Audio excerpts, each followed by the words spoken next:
I've been talking KTMs basically my whole YouTube career, and so a few months ago I went out and bought this 2024 KTM 790 Adventure because I figured it was time to find out if they were actually pieces of crap or if that was just garbage that I'd picked up somewhere on the internet. And after 1,000 miles of riding this thing, I have to tell you, I'm pleasantly surprised. Like, really pleasantly surprised.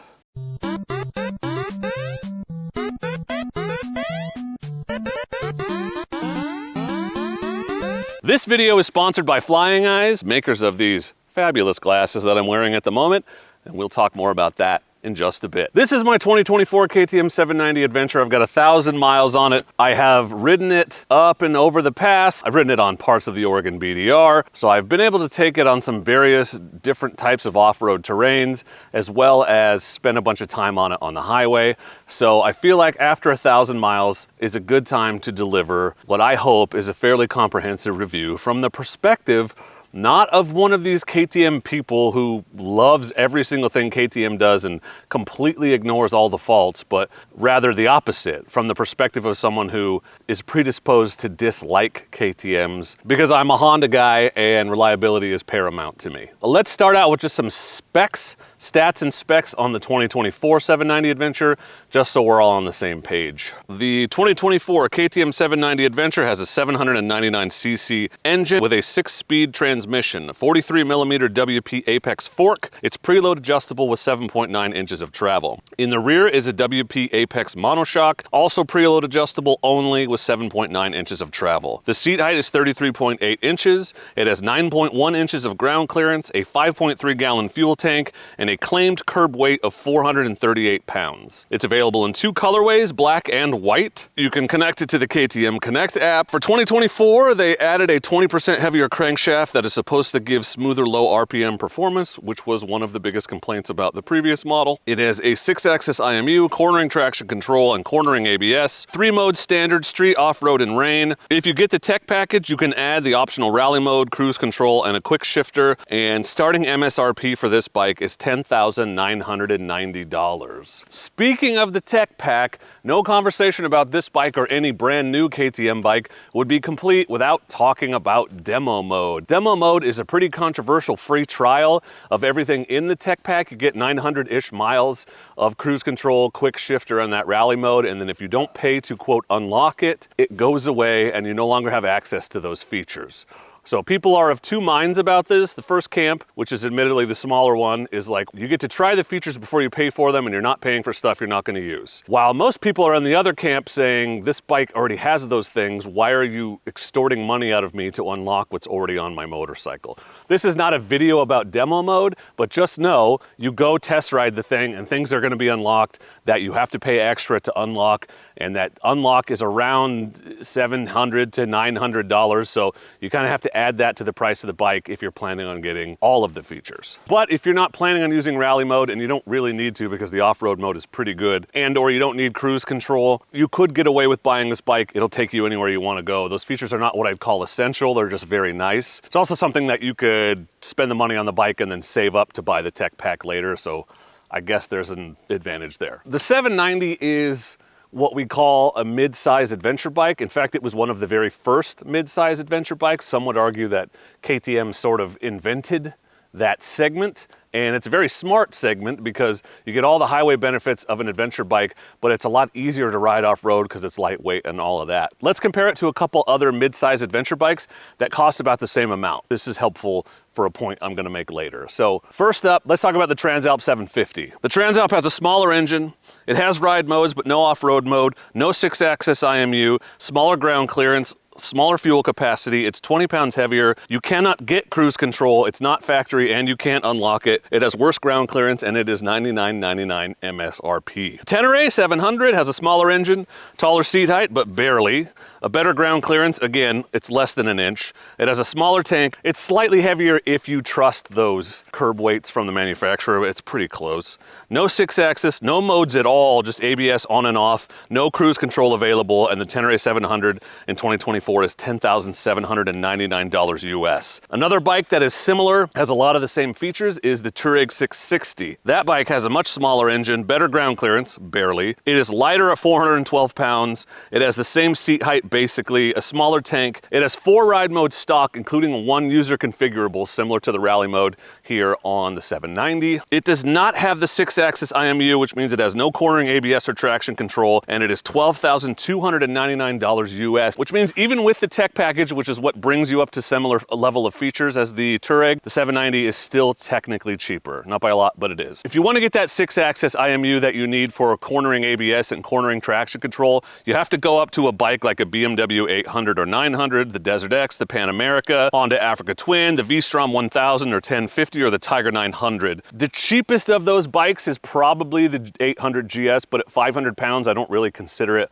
a competitor. It's certainly not a middleweight adventure bike. So for the most part, to get the same features you have on this bike on a similarly sized and similar weight motorcycle, you have to pay somewhere in the neighborhood of $15,000 US, minimum. Most of the bikes I just mentioned are more than that. My point is, this might be the best value in adventure bikes because you're paying less money, but you're getting all of the same electronics and features that show up in the much more expensive KTM 890 Adventure R. That is something. So let's talk about the good. What do I like about this bike after 1,000 miles? Cool little touches, thoughtful touches. It has 2 stock charging ports, 1 USB and 1 12 volt. No aftermarket chargers necessary. My Transalp came with nothing. I had to wire one in. I think the Tenere has a stock charging port. You don't need lower crash bars on this bike technically because the fuel tank and the fuel tank design protects the engine in a crash. I had low-sided this when I had less than 100 miles on it. 0 damage to the bike, so I believe that. I've tested that one myself. That'll also save you money and weight not needing to add those things to the bike. Some of the maintenance tasks are easier than other bikes that I've used. The oil drain plug and filter are both on the side of the engine. You don't have to drop the skid plate necessarily to get to them. And the air filter is right under the seat like a dirt bike, like a dual sport, unlike some other bikes like the Desert X or the Transalp where it's incredibly difficult to get to. The disadvantage to that is it's not great. So I added a pre-filter. Dust ingestion is an issue with these that we'll talk about. One of the best things about it, it's an unbelievable amount of bike for the money. It's incredibly capable. It has a lot of fancy electronics if you're into that thing that you can't get anywhere else for the same amount of money. The off-road mode is incredibly intuitive. I have not even hardly used rally mode because the off-road mode just seems to know what I'm doing. I rode this in sand. I spent hours in sand in off-road mode. It gave me all the power I needed to spin it when I was trying. It's just very intuitive. You can tell that a lot of thought has gone into the programming of that mode. I was similarly impressed by the off-road mode on my Norden 901. I did the entire Washington BDR in off-road mode, including the stupid steep rocky hill climbs and stuff. Off-road mode, incredibly intuitive, and really it makes you a better rider. It's like cheating because it covers up your mistakes and enables you to ride harder and faster than you'd otherwise be able to, more safely. I've taken big, heavy adventure bikes on sand before, and it is a nightmare compared to this thing. This is no different when you're actually up and moving than my 450L or my 300L is in the sand. This bike is also just unbelievably fun in every way. This bike will go faster on the road than I'm willing to ride by a long shot. I don't need a sport bike. I have this thing. It's faster than I want to go. It'll corner harder than I want to corner. And I've got the added safety net of that 6-axis IMU and cornering traction control and ABS. So if for some reason I push too hard with the knobbies, it will save me. It's more capable than me off-road. It's handled everything I've thrown at it. It is shockingly easy to ride in sand. The electronics suite is actually helpful without being intrusive. The seat height is very confidence inspiring. It is perfect for me with a 30-inch inseam to feel like I can get my feet down when I need to, but I'm not sacrificing much, if any, ground clearance to get that. The stock suspension, while not adjustable, has been very impressive. That was one thing I worried about, is a lower spec bike with the lower spec suspension and no adjustability, but I have not managed to bottom this out yet, even fully loaded, even leaving the ground from time to time, and I'm not a light rider. I'm heavier than the person this bike was designed for, so that's very impressive. I thought for sure I'd be running to Paul at Evo immediately to try to get the suspension tweaked, but it's been good so far. The thing about that combination of the low seat height and just sort of the confidence-inspiring low center of gravity because of the unique fuel tank design of this bike is I'm not afraid to take it places that I wouldn't take a bigger adventure bike. I'm not afraid to see a semi-abandoned road and just be like, let's go see what's up there, whereas before I'd be afraid I might get stuck trying to make a tight turn around on a hillside. This bike is really easy to wheel around when you're on and when you're off of it. It's just a well-designed bike in a way that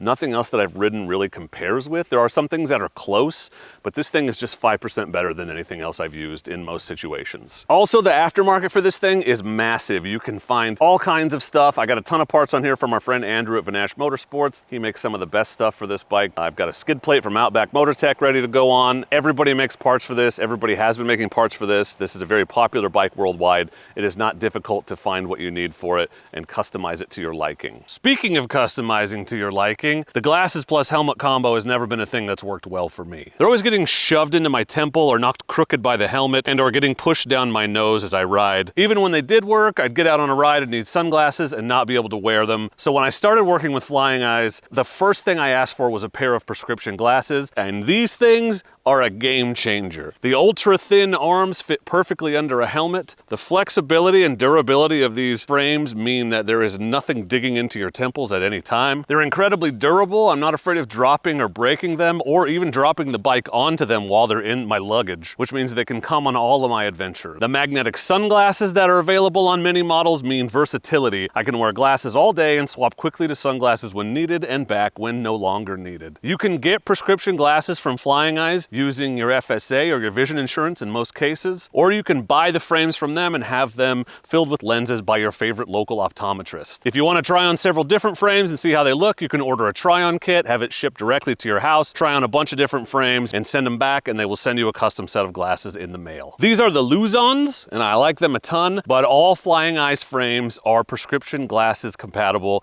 so pop over to the website and check them all out if you're looking for the best prescription glasses for motorcycling and honestly, the lightest and most comfortable glasses I've ever worn. And all of these benefits, excluding maybe paying for it with insurance, apply to their sunglasses as well. So there's plenty for our non-myopic friends to also shop for at the link in the description below. Don't forget, whether you're shopping for sunglasses or prescription glasses, that you can save 10% on Flying Eyes with promo code Dork in the Road. Let's talk about some of my least favorite things about the KTM 790 Adventure. But no bike is perfect, it's not all good, so here's some of the things I don't like. First, they actually have improved the windscreen on the 2024. It's much more solidly attached. It has 6 bolts. The old one had like 2 or 4 and it was really rattly. And it's also taller, so you get some more wind protection, but I still don't love where the buffeting hits me. So I've added this wing to the top. This one's actually too big. This is the Puig. It's the large. I should have gotten the medium. I just haven't gotten around to swapping it yet. I wish it came with a high front fender instead of this low fender. It's pretty high up, so I'm not super worried about getting it like a rock stuck in there, but it could fill up with mud easily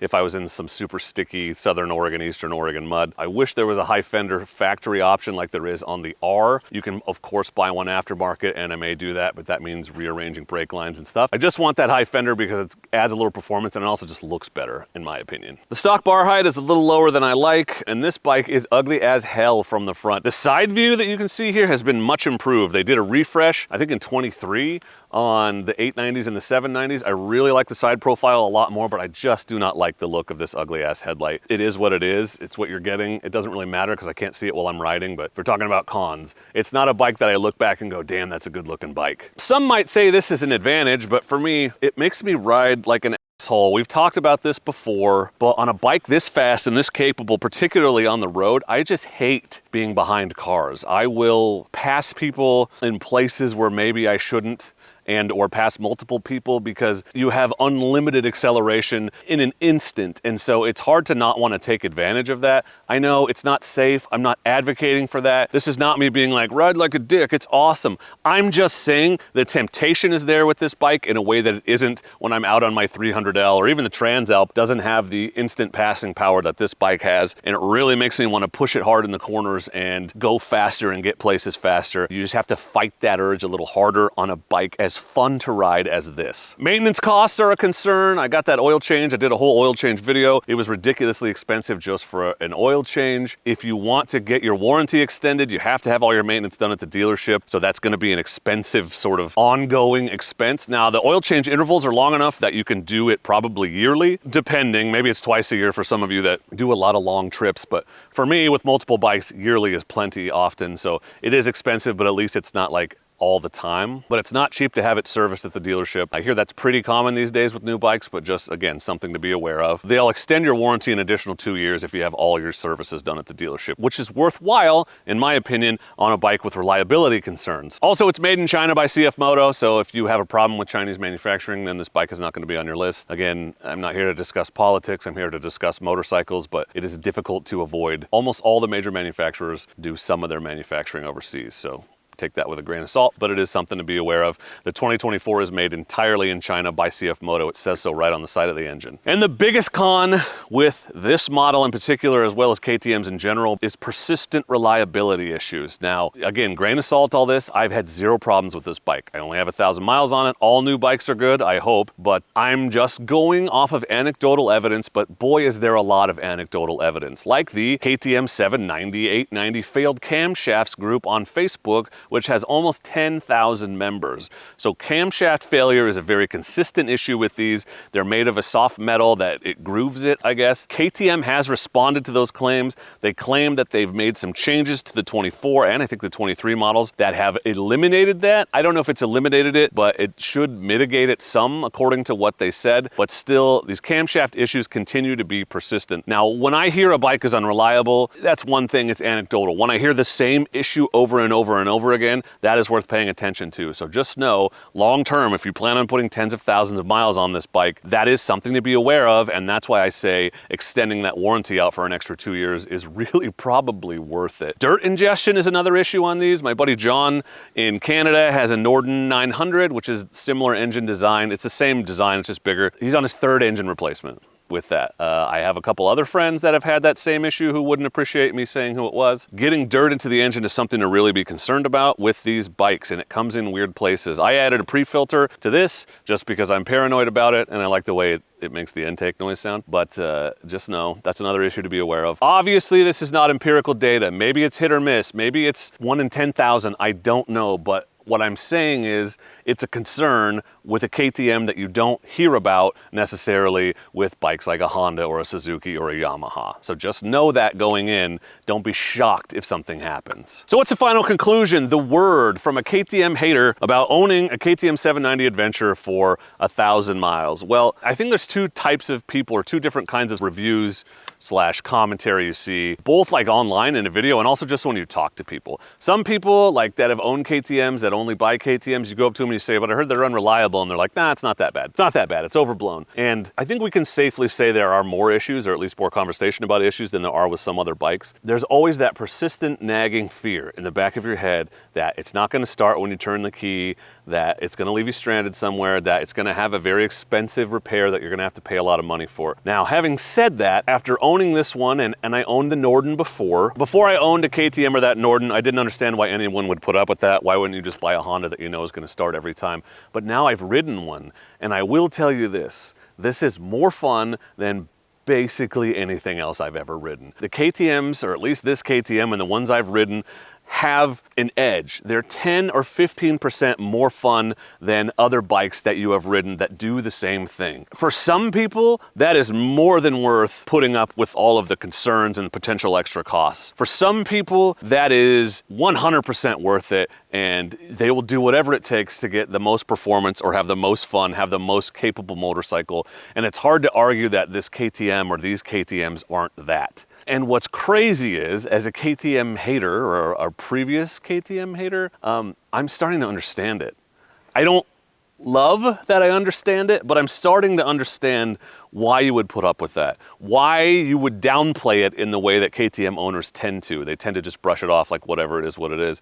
Because it's just the price you have to pay to get that extra 10, 15% of performance, of fun. These bikes, it's just insanely fun to ride, and honestly, there's nothing else like it. There's a lot of things close to it, but there's nothing else like it that I've owned and ridden. Just the combination of confidence-inspiring speed, performance, the way this whole thing comes together as a sum of its parts, the unique low center of gravity as a result of the gas tank design. It's just really awesome. It's worth putting up with things like the top half of the fuel gauge doesn't even work. And so they've completely eliminated it on the 2024. Like stupid little things like that which would be super annoying in other places. You're just like, meh, it is what it is because I get to go fast. There are no compromises with this bike in terms of capability.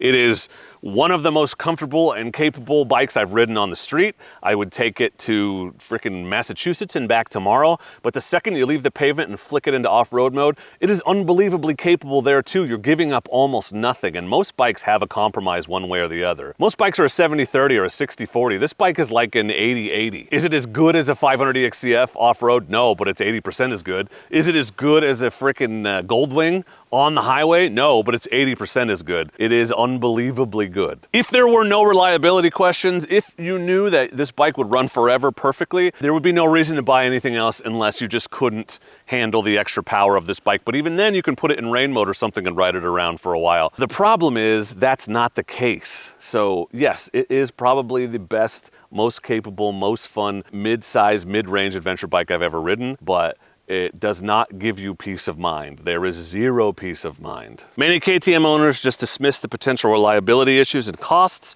as part of the KTM experience, and they're more than willing to accept those things as part of what it takes to get the best performance possible. Others won't care about the extra performance or features, preferring instead to spend similar money to get a lower spec but rock-solid reliable bike like the Transalp or the Tenere. Only you can decide if the extra performance and miles per mile are worth the additional hassle, real or imagined, that comes with owning a KTM. Again, I am an avowed KTM hater.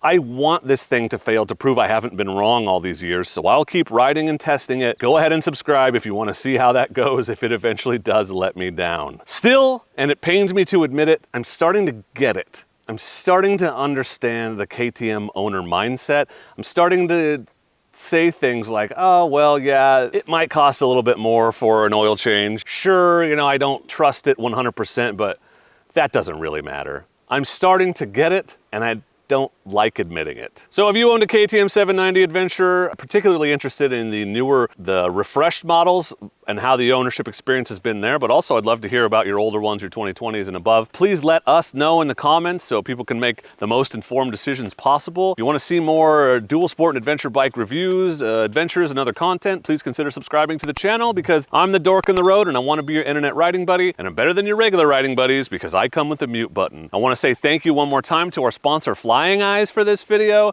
and please do not forget to be excellent to each other. Thank you.